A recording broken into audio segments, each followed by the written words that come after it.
May isang babae na na-rape na buntis siya at nagkaroon ng isang anak. At nung lumaki na ang bata ay palagi niya itong sinasaktan.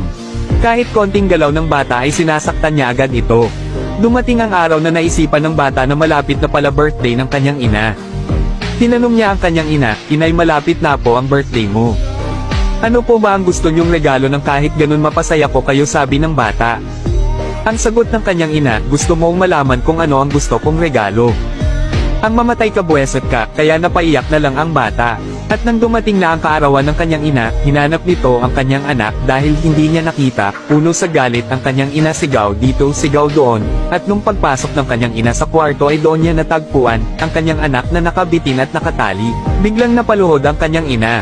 At nakita niya ang papel na may sulat sa paa ng bata, "Inay, happy birthday po.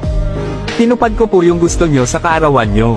Para naman kahit minsan ay mapapasaya ko kayo, tandaan nyo po, Inay. Mahal na mahal kita." Grabe! Grabe, sakit nun! Grabe, kwento na to ah. Madalas kasi nang dahil sa mga dinadala nating galit, ang napagbabalingan pa natin ay yung mga taong concern at totoong nagmamahal sa atin. Nagiging manhid tayo sa iba na nagiging rason upang hindi natin makita yung totoong kahalagahan nila.